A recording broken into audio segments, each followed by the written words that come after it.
Una casa grande en las afueras de Guadalajara convertida en capilla improvisada. Coronas de flores rojas y blancas alrededor de un féretro cerrado. Familiares, operadores leales y personas del entorno reunidos en un silencio pesado para despedir al líder del grupo de la manera más discreta posible. Y afuera, a unos minutos de distancia, helicópteros Black Hawk volando bajo, sin luces, cortando el aire de la mañana del miércoles. Lo que pasó en esa casa a las 11:30 del 25 de febrero de 2026 no fue solo un operativo, fue la respuesta más directa y más contundente que podía dar el Estado mexicano a una organización que intentó convertir la pérdida de su líder en un acto de poder. Quédate hasta el final, porque esto tiene más capas de las que parece, y cada una importa. Empecemos por entender qué estaba pasando en esa casa antes de que llegaran los helicópteros, porque ese contexto cambia completamente la lectura de la decisión que se tomó, y por qué se tomó de esa manera tan contundente y tan visible. El Mencho había fallecido. Eso ya era un hecho confirmado. Ya estaba en todos lados. Pero para el grupo, para los familiares de Nemesio Cervantes y para los operadores que todavía creían que la organización podía sobrevivir al golpe, la pérdida del líder no era solo el fin de una persona. Era un momento crítico de transición que había que manejar con cuidado.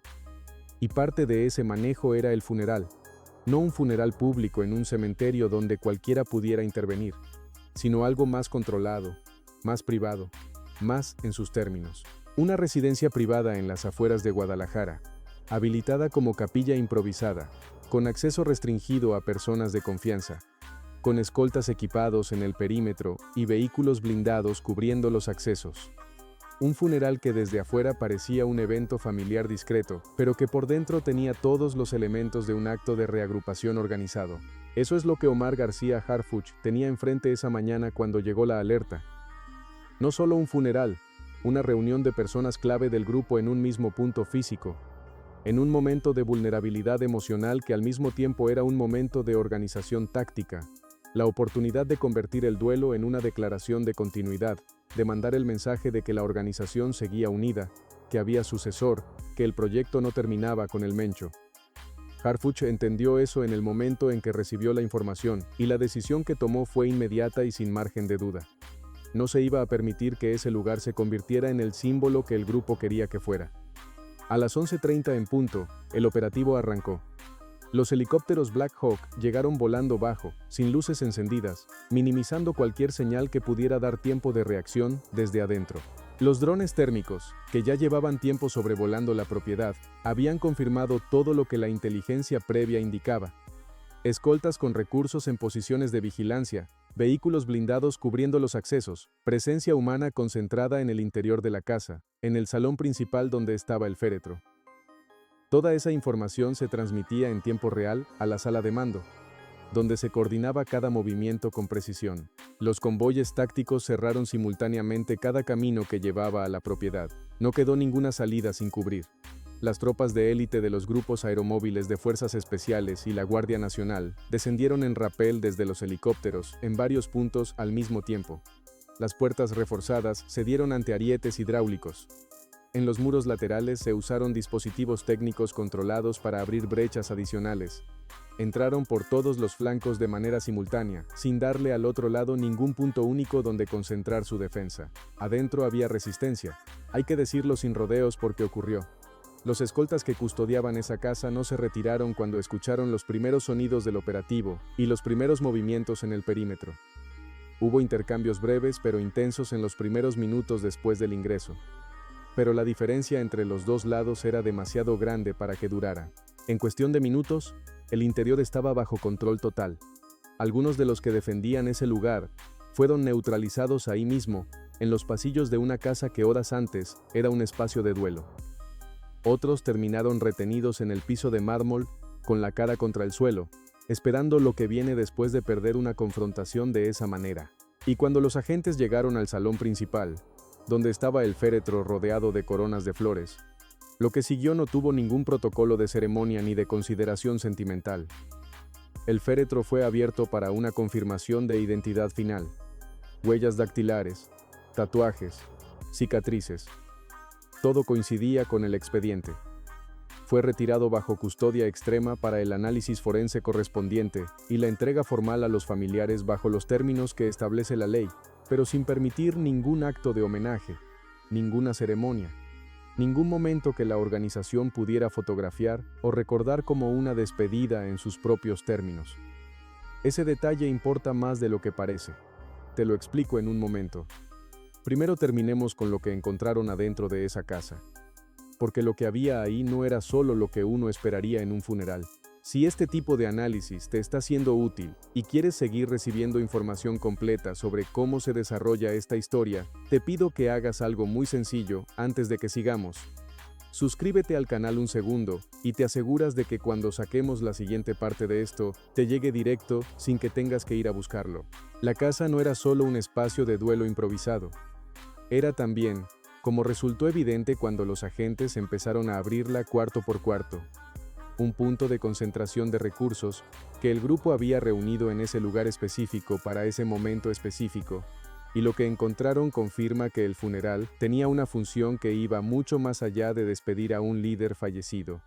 En bóvedas ocultas dentro de la propiedad, encontraron fajos de dólares apilados, no una cantidad menor, no el efectivo operativo básico de una reunión familiar, dinero organizado y listo para moverse.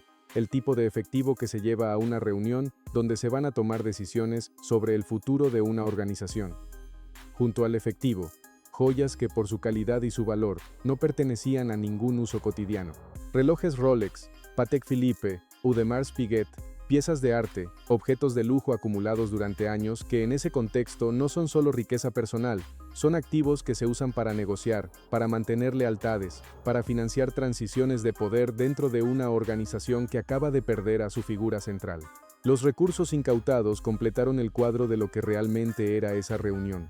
Elementos de seguridad y objetos ocultos en habitaciones y en los vehículos que estaban afuera.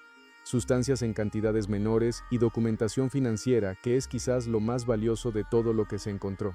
Registros de pagos de protección activos, rutas que todavía estaban intentando mantener funcionando, nombres y números que los equipos de inteligencia empezaron a procesar desde el momento en que salieron de esa casa. Todo eso fue documentado, fotografiado, registrado con número de evidencia y retirado bajo custodia antes de que terminara la mañana. Y cuando no quedó nada de valor operativo dentro de esa propiedad, se activó la demolición controlada, dispositivos técnicos en los puntos estructurales clave, equipos de demolición en las zonas principales. Las llamas arrancaron desde adentro y subieron rápido. Las salas donde horas antes había personas reunidas en duelo, los garajes con los vehículos blindados, las bóvedas vacías. Todo fue consumido desde adentro hacia afuera. El humo negro se levantó sobre las afueras de Guadalajara y era visible desde kilómetros a la redonda. En minutos, lo que había sido el intento del grupo de organizar una despedida en sus propios términos era un montón de cenizas humeantes rodeado de cinta amarilla y soldados federales, asegurando cada rincón del perímetro. Los familiares que estaban presentes en la casa fueron evacuados o retenidos para interrogatorio según el caso.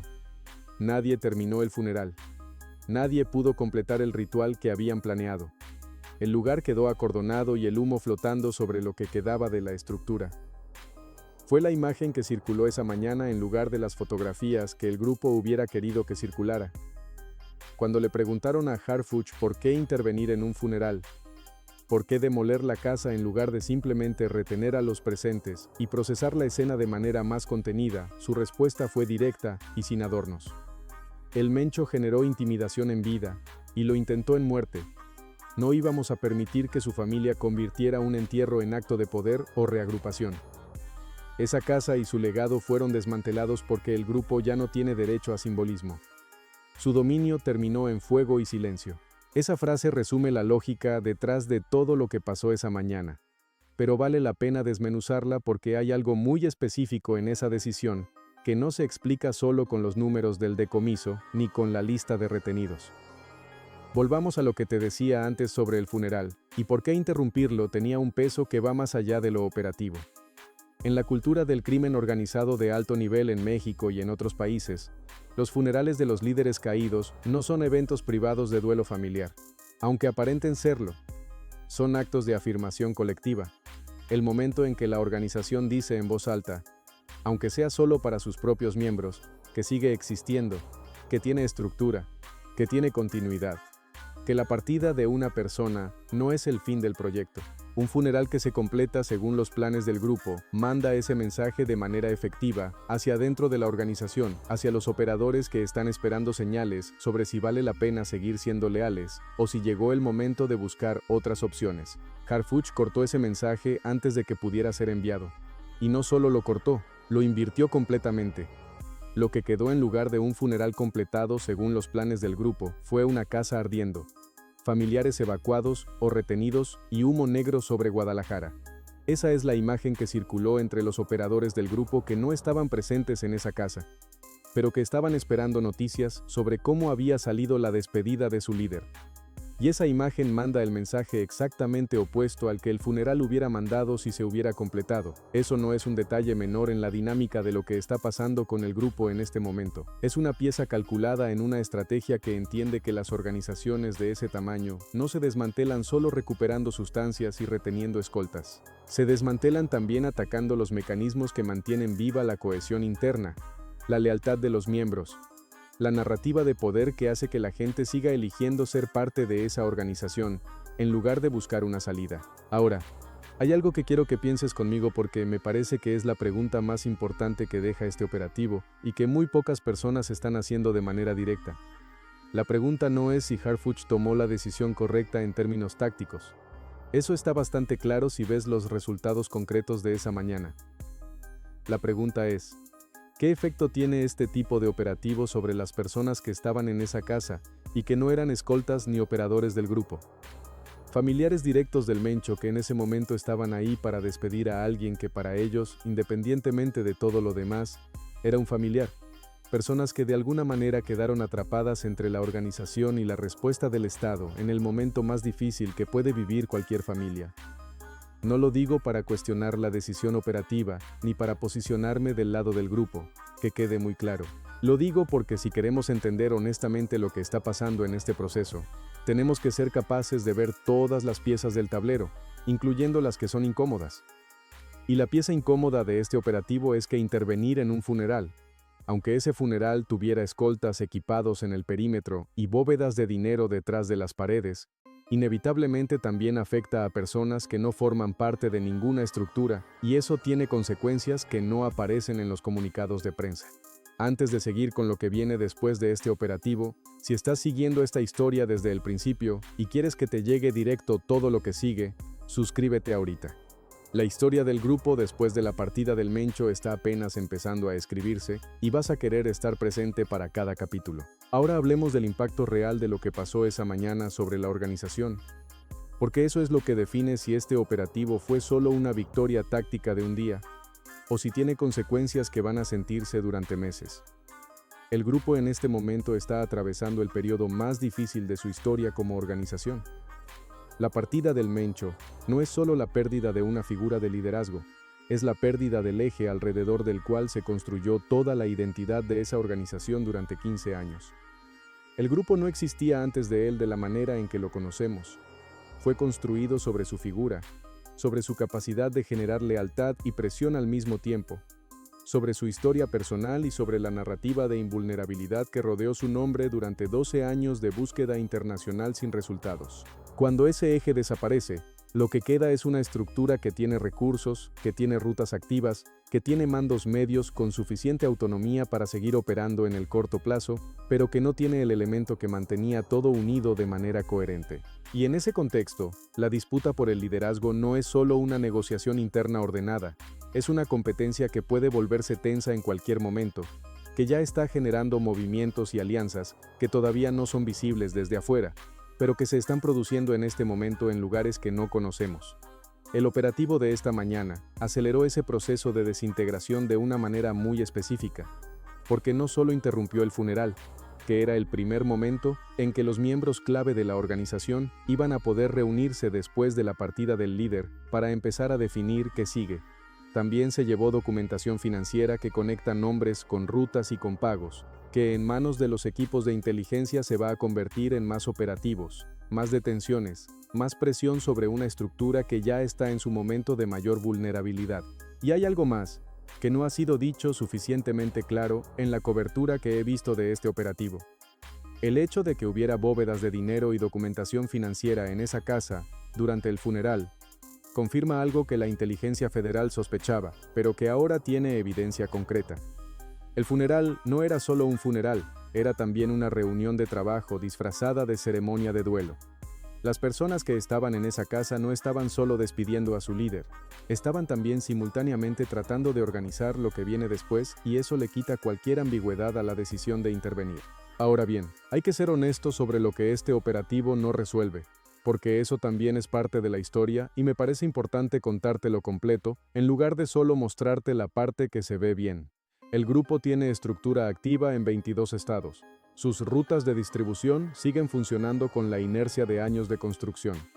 Su red financiera, aunque fue afectada esta mañana con la documentación que se llevaron, tiene redundancias que no colapsan porque se incaute un conjunto de documentos en una sola propiedad.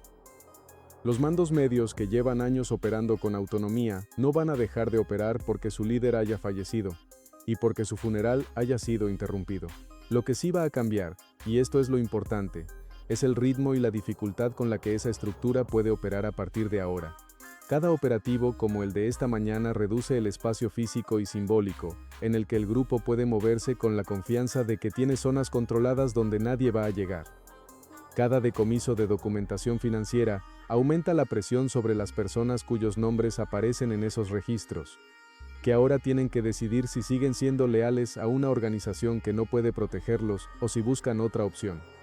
Cada imagen de una casa ardiendo que circula entre los operadores del grupo manda el mensaje de que no hay espacio seguro, que ni siquiera el funeral de tu líder es un momento que el Estado va a respetar como zona de no intervención.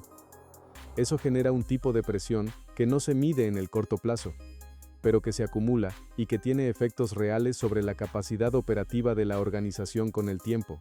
Lo que también hay que considerar es la respuesta que inevitablemente va a venir, porque el grupo no es una organización que recibe golpes de esta magnitud sin responder. Hemos visto en la historia reciente que cuando el Estado actúa con fuerza, la respuesta de la organización generalmente tiene un costo que no lo pagan los funcionarios que tomaron las decisiones, sino las comunidades que están en el territorio donde opera. Bloqueos, presiones sobre población civil, ataques a infraestructura. Esa es la dinámica que se activa cuando una organización de este tamaño necesita demostrar que sigue teniendo presencia, aunque acabe de perder a su líder y de ver su funeral interrumpido por helicópteros y equipos de demolición. Y esas comunidades que ya viven con el peso de estar en territorio disputado son las que van a cargar con las consecuencias de una escalada que ellas no pidieron ni provocaron. Eso es algo que nunca debería perderse de vista cuando se analiza este tipo de operativos, aunque los resultados tácticos sean tan contundentes como los de esta mañana. Pensemos también en lo que este operativo dice sobre la estrategia que se está aplicando y sobre la persona que la está aplicando. Porque hay algo muy particular en la manera en que se están manejando los operativos en este momento, que los distingue de lo que hemos visto en administraciones anteriores.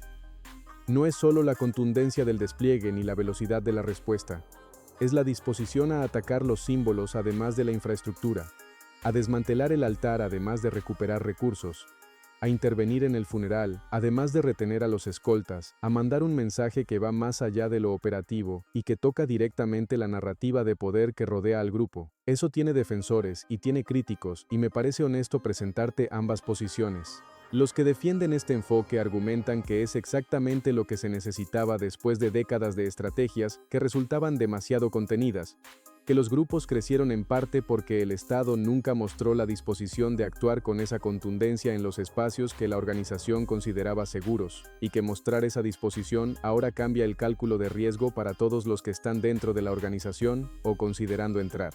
Los que lo critican señalan que personalizar el conflicto de esta manera, que convertirlo en algo donde los símbolos del adversario se desmantelan de manera tan visible y deliberada, eleva el nivel de la confrontación de una forma que puede tener costos impredecibles, que las respuestas que van a venir van a estar más cargadas de componente personal y de honor, lo cual las hace más difíciles de anticipar y más costosas para todos.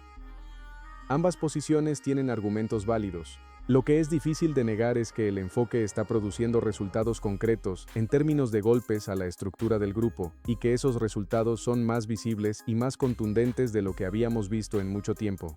Lo que queda esta noche, mientras el humo todavía flota sobre las afueras de Guadalajara y los peritos terminan de procesar la evidencia dentro de lo que queda de esa casa, es una pregunta que no tiene una respuesta simple. ¿Qué hace una organización cuando le quitan todo? El líder, el palacio, el búnker, el féretro con el cuerpo y ahora el funeral. Cuando el Estado demuestra de manera sistemática y consecutiva que no hay espacio físico ni simbólico que esté fuera de su alcance. La respuesta honesta es que nadie lo sabe con certeza. Puede colapsar desde adentro por la disputa de poder que genera ese vacío. Puede fragmentarse en células más pequeñas que sean más difíciles de intervenir, pero también menos peligrosas en términos de escala. Puede reagruparse bajo un nuevo liderazgo que intente reconstruir lo que se perdió.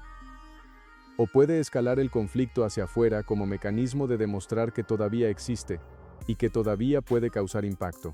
Todas esas posibilidades están abiertas en este momento, y lo que pasa en las próximas semanas va a ser determinante para entender cuál de ellas se materializa. Por eso hay que seguir esta historia de cerca, con información completa y con el contexto necesario para entender qué significa cada movimiento que se produzca.